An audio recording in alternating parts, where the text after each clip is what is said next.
Bueno, y ahí seguimos en esta noche de Opinión Socialista en Radio. Escuchábamos esa maravillosa canción que está sonando en Jujuy de Morales Gato. Pero bueno, ya nos está esperando y le agradecemos la amabilidad de estar aquí con nosotros. María Victoria del Acierto, activista socioambiental desde Pueblo por el Agua, mamá, abuela, antropóloga. Así que le agradecemos que esté aquí con nosotros. Guillermo de los Hoyos te saluda. María Victoria, buenas noches. Hola Guillermo, buenas noches. Gracias por la invitación. No, por favor. Bueno, lo primero que te queremos preguntar es cómo está hoy la lucha por el agua en Jujuy. Bueno, hoy bastante comprometida. Ahora justamente estábamos conversando, parece que va a haber un corte definitivo allá en Purmamarca, mañana a partir de las 6 de la mañana.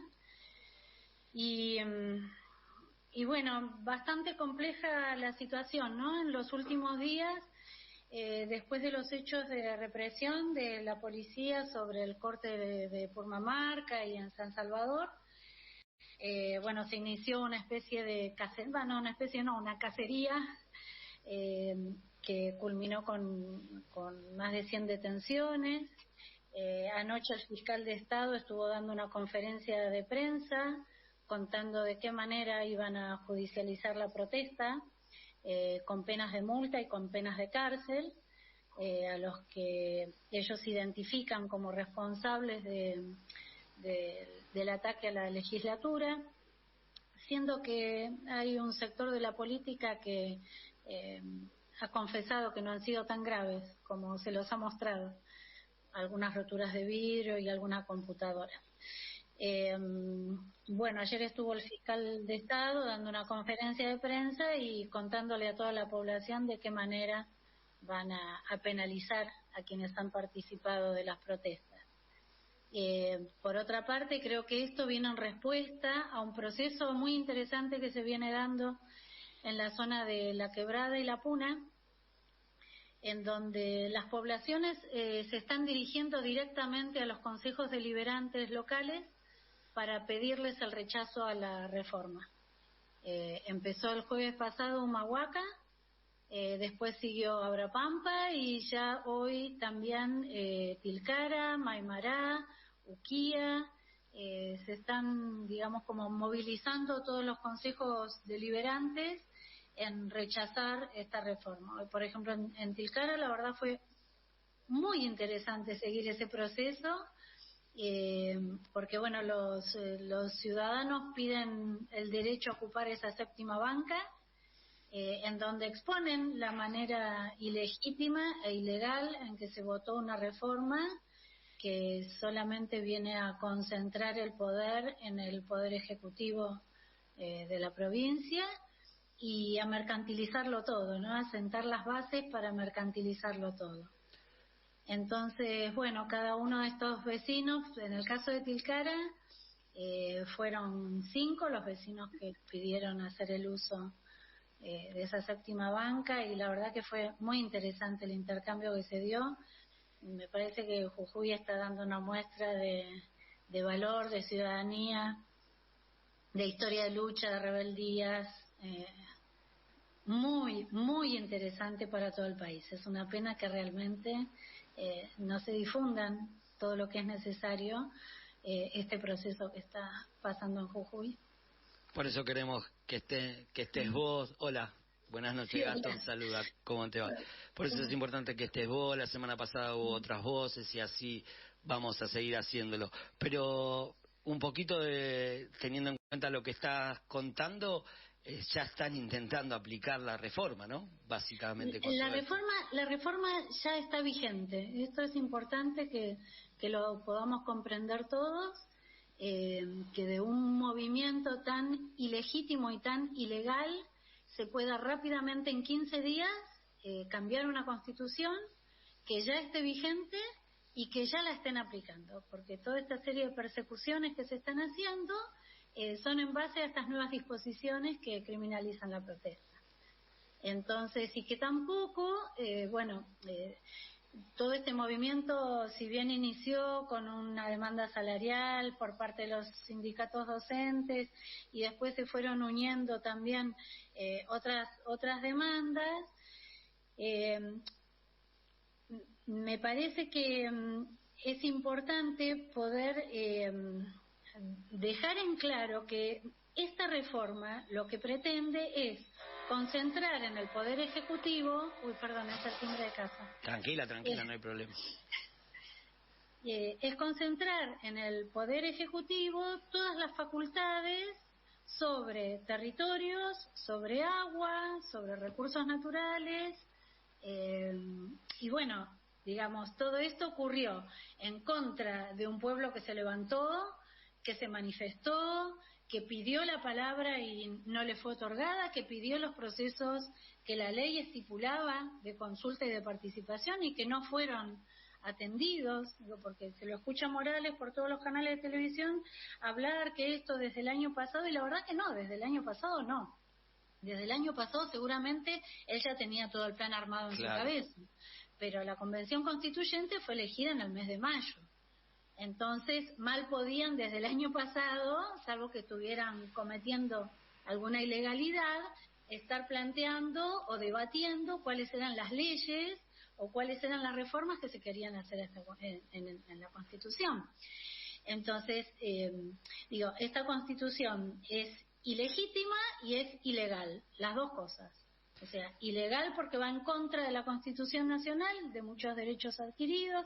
Sabemos que las reformas constitucionales provinciales pueden agregar derechos, pero nunca quitar, y esta ley quita muchísimos derechos. Y también es ilegítima, porque atenta contra el orden democrático e institucional que ellos dicen defender. Entonces, habían 90 días para tratar, para generar debates, consensos, que hasta uno puede decir 90 días es poco para cambiar una constitución, ¿no? Más en una provincia como Jujuy, donde es tan difícil llegar y generar, digamos, acuerdos, procesos. Pero bueno, concedamos, pero de 90 a 15 días, vamos, ¿no? De forma express. Sí. Entonces, bueno, además con todos los condimentos que hubo dentro de esa convención, ¿no? O sea, Morales, que es el titular del Ejecutivo, siendo convencional constituyente. O sea, él es Ejecutivo y el Legislativo, y además fue el presidente de esa convención. O sea, él es todo. Estaba en todos los lugares. Poder público. Un autoritarismo total que después denuncian, ¿no? Claro, y se muestra como el gran demócrata, el gran pacificador, digamos. Si eso no es violencia, bueno, explíquenme qué es violencia, ¿no?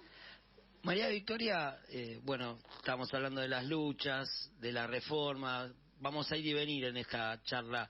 Y ahora me gustaría preguntarte, aprovechando esto que decíamos en la presentación, que sos activista socioambiental, me gustaría preguntarte, ¿por qué la megaminería de litio es contaminante? Mira, la megaminería de litio es contaminante como cualquier actividad a gran escala, ¿no?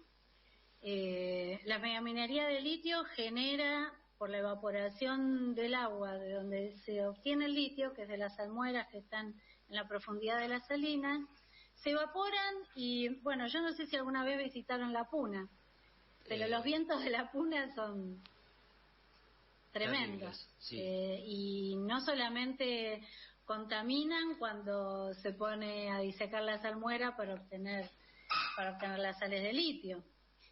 Nosotros tenemos más de 14 pasivos ambientales en la provincia que están denunciados. ¿Qué significa esto, 14 pasivos? 14 pasivos ambientales mineros, porque sí. Después tenemos otros. Pero mineros tenemos 14, que fueron denunciados por el fiscal Gómez, que era fiscal federal de Tucumán, allá por el año 2008, cuando hubo una lucha muy parecida a esta, tratando de impedir la introducción de la megaminería a cielo abierto en la provincia. En el año 2008 hubo una rebelión a nivel generalizado en la provincia, porque se veía venir la introducción de la técnica a cielo abierto. Bueno, efectivamente se impuso. Tenemos Pirquitas, Aguilar, Chinchillas, en este momento a cielo abierto esas 3 explotaciones. ¿Con otro gobierno o con gobierno de otro signo? Sí, bueno, Mina el Aguilar tiene casi 60 años más, 70 años de explotación y creo que un poco más también. El tema es que en el 2008 se empiezan a explotar. Pirquita es lo mismo, o sea, Jujuy es una provincia que tiene una larga historia de tradición minera, pero bueno, era esa minería socavón. El sistema de túneles, de seguir la veta, de encontrar esas vetas de alta ley, obtener el mineral. Con la introducción de la megaminería a cielo abierto, esas minas que se creían agotadas volvieron a florecer, digamos. Y volvió a abrir Pirquitas, Mina el Aguilar se empezó a explotar a cielo abierto. Y tenemos pasivos, que era de lo que les estaba contando, y tenemos pasivos de mineras que explotaron durante muchos años y un día cerraron porque ya no era más negocio y ahí quedó todo, ¿no? En el año 2009 encontramos en una de las organizaciones, la Red Puna, encontró en Mina Pan de Azúcar las bolsas con pastillas de cianuro, que era un lugar donde los chicos de la comunidad iban a jugar, porque era la mina abandonada. Todo lo que hay ahí es altamente tóxico.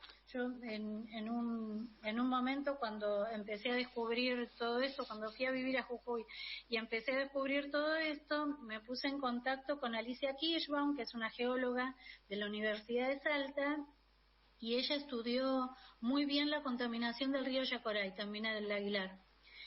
El río Yacoraite nace allá arriba en la zona de Casa Grande y Mina del Aguilar tiene 3 derrames declarados en sus propios estudios de impacto ambiental y otros tantos no declarados.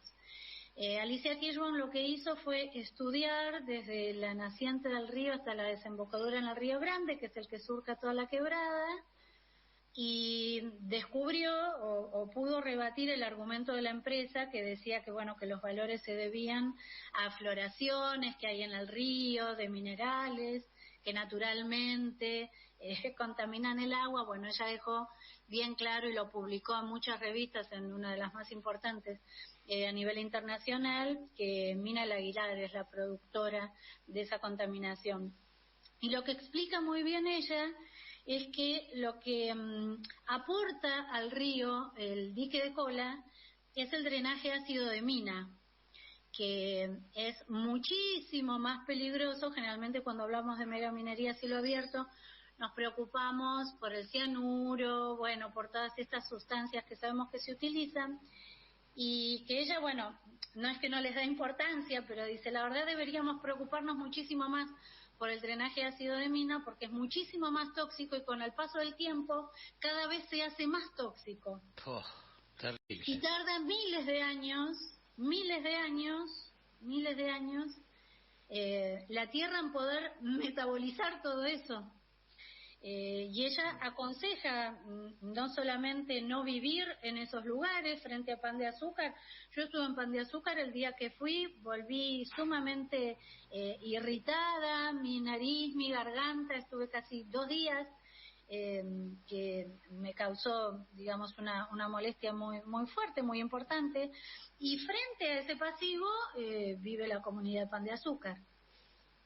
Y la comunidad de Pan de Azúcar aspira en algún momento a que eso se vuelva a abrir, a que puedan tener trabajo, digamos, y alimenta toda esta fantasía que sabemos que muchas veces están en estos pueblos, ¿no? Mina el Aguilar se cerró el año pasado, después la compró José Luis Manzano, que es el actual dueño. Mira vos. Él, sí, además de las 243.000 hectáreas del litio, y ahora que está en todos lados, en las portadas de los diarios, el señor del litio. El señor del litio es también el señor de Mina el Aguilar, porque compró Mina el Aguilar, que es una mina agotada, y que nos preguntamos para qué compra José Luis Manzano una mina agotada. Si no fuera porque está lo suficientemente cerca del uranio de Huella y Tilcara y del cobre que ahora están demandando a niveles internacionales, que lo tenemos ahí también en Yacoraite, creería que es tonto, pero como sé que no tiene un pelo. creo que aspira al cobre que tenemos ahí muy cerquita en Yacoraite y al uranio que está, justamente sus empresas tienen como tres líneas: litio, cobre y uranio. María Victoria, te escuchaba y la verdad que es muy interesante escucharte porque son cosas que por ahí no surgen en todos lados, no se escuchan en todos lados. Pero vos hablabas de la tierra, hablabas de las hectáreas, mencionabas el tema de la reforma express, que nos comentabas, el tema de la reforma express de Morales, y bueno, también quería preguntarte cómo es que, o de qué manera la reforma de Morales facilita la entrega de tierras a estas empresas. Bueno, ustedes saben que Jujuy tiene una empresa que se llama GEMSE, que es Jujuy Empresa Minera Sociedad del Estado. O sea, sí, el Estado tiene una empresa minera. Sí. Uh-huh. Que se asocia con las transnacionales que vienen a explotar. Uh-huh. En la nueva Constitución, Morales se arroga la potestad de reconocerle a las comunidades indígenas, que son las que habitan en todos los territorios donde están estos recursos, el reconocimiento, otorgarle la personería jurídica y la titularidad de las tierras, algo que es absolutamente inconstitucional, porque eso es facultad del Estado Nacional. El Estado Nacional tiene el Instituto Nacional de Asuntos Indígenas, que desde hace 30 años le debe a las comunidades los títulos de las tierras que habitan, dicho sea de paso. Y que las tierras ancestrales, han pasado gobiernos de todos los colores y tipos, y esa ley y esa letra de la Constitución sigue sin cumplirse. La República Argentina, además, adhiere al Convenio 169 de la Organización Internacional del Trabajo, que le reconoce a los pueblos indígenas el derecho de consulta y participación previa, libre e informada. O sea, que cualquier actividad que el Estado nacional o provincial desee realizar en tierras comunitarias debe ser consultado con quienes viven. Bueno, se presentan estas cuestiones, ¿no? Que el Estado Nacional no ha cumplido, y entonces Morales dice, bueno, el Estado provincial ahora les va a reconocer la personería jurídica a las comunidades, les va a reconocer la tierra, ¿verdad?, aptas y suficientes, o sea, si no te gustan estas, te daré otras, o vaya a saber en su cabeza qué pergeña, porque es difícil. Entonces, bueno, esto ya sería, digamos, otra razón como para declarar la inconstitucionalidad de esta reforma, y también, digamos, prepara el camino para que el Poder Ejecutivo mueva a la gente como si fueran fichas del ajedrez. Ahora los voy a poner acá porque yo le di 243.000 hectáreas a Manzano, entonces esta gente acá me molesta. Salinas Grande lleva una lucha de casi 15 años ya, resistiéndose a la explotación del litio. En Susque se está explotando hace mucho tiempo, pero en Salinas Grande vienen resistiendo. Y bueno, sabemos que viene por esas tierras, ¿no? Nosotros lo denunciábamos el año pasado cuando descubrimos en el... Hay un mapa que está accesible para todo el mundo, que es el catastro minero. Entonces vos entrás y ves los pedimentos, las explotaciones, los cateos, digamos, cada cosa tiene un color. Y yo cada tanto entro para mirar. Y un día entro y casi me muero cuando vi el mapa, porque estaba toda la provincia roja, amarilla y celeste, o sea, plagada de pedimentos, de cateos y de explotaciones ya otorgadas. Muchas en la quebrada de Humahuaca, en Patrimonio Cultural de la Humanidad. Sí. Contra toda racionalidad, vos decís, pero ¿qué tiene en la cabeza alguien que hace esto, no? Bueno. Esta reforma que es de Morales y con el acuerdo del PJ, ¿no? Absolutamente. Ahí hay una hay una alianza del PJ de Rivarola, que es el Frente de Todos, y que lo digo así porque hay que decirlo, el Frente de Todos le da la posibilidad de cargar con su capital simbólico y político a Rubén Rivarola, siendo, bueno, una persona que es un aliado de Morales. Terrible, terrible. La legislatura es una escribanía, digamos, sí. Es una escribanía. Y así se consensuó la reforma de la Constitución, porque decime a instancias de quién, o sea, el pueblo salió a pedir una Constitución nueva. ¿Por qué había que reformar la Constitución? ¿Y cómo la reformaron, no? Entre gallos y medianoche, esa votación terrible, como hacen todos siempre a puerta cerrada. Claro. Es terrible. Le recordamos a toda nuestra audiencia, para los que recién se incorporan a escucharnos, que estamos hablando con María Victoria Veracierto, activista socioambiental desde Pueblos por el Agua, mamá, abuela y antropóloga. Y ya que hablamos un poquito del PJ y de el apoyo y la alianza esta que hicieron para que Morales logre sacar su ilegal e ilegítima constitución, como vos decías, te queríamos preguntar qué rol juega en toda esta situación, en todo este entuerto, digamos, el gobierno de Alberto Fernández y de Massa. ¿Cómo lo ves vos? Bueno, a Sergio Tomás le debemos el gobernador que tenemos, sí, porque Morales es gobernador en la provincia de Jujuy gracias a Massa.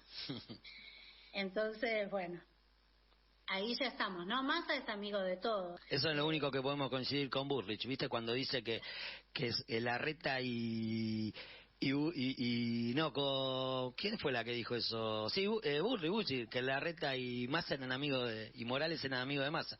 Es lo único que podemos coincidir en eso, con ella.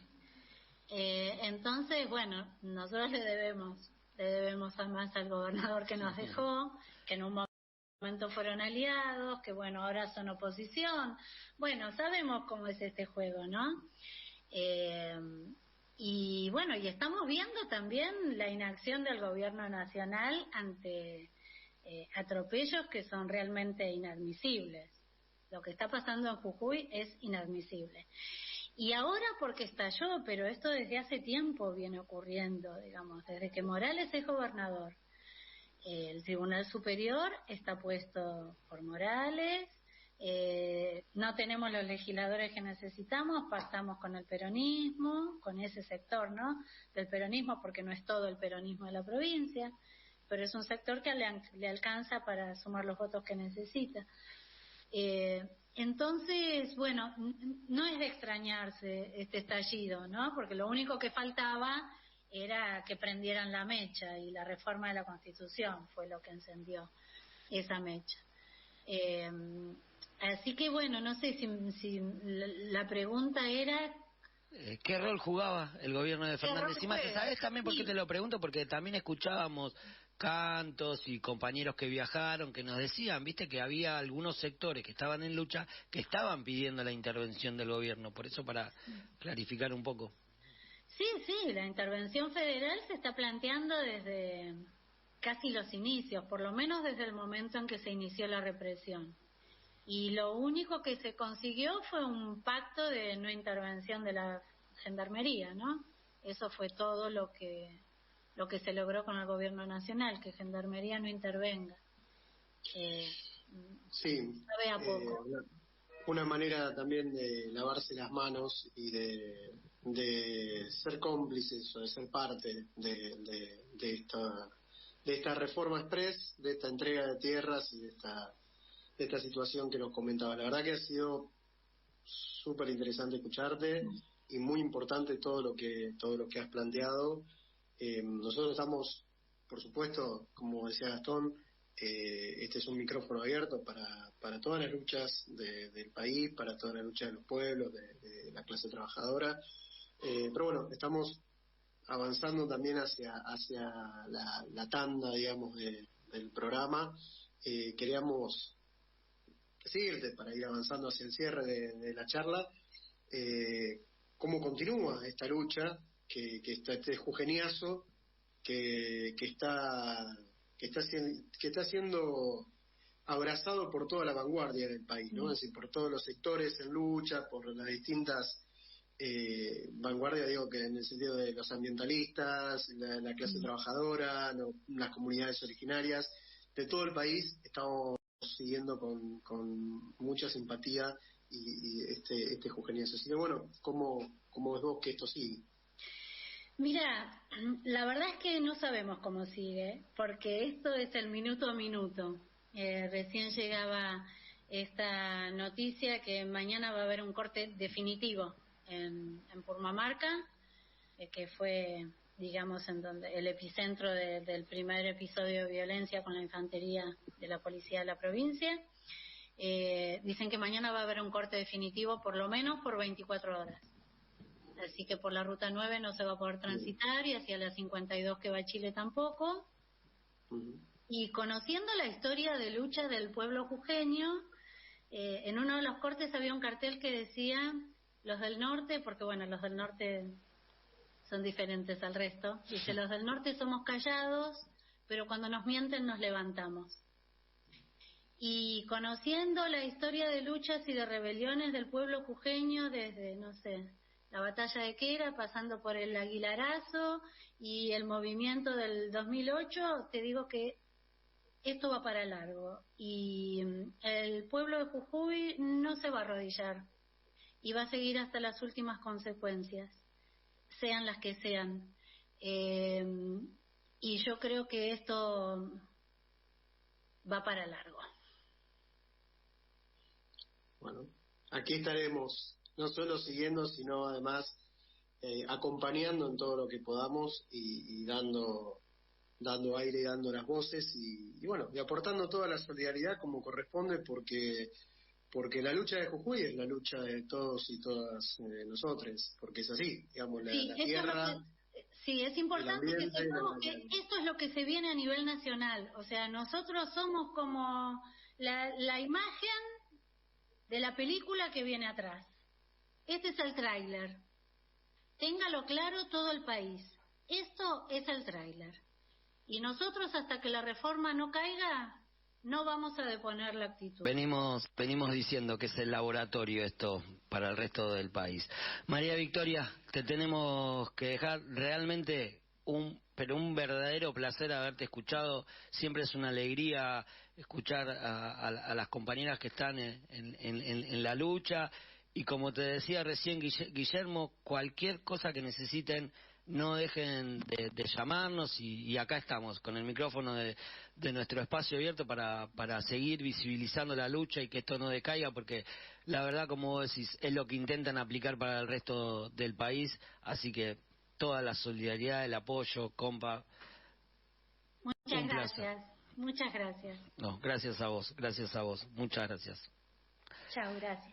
Escuchaste en Opinión Socialista en Radio a María Victoria Veracierto, activista socioambiental desde Pueblo por el Agua, mamá, abuela y antropóloga.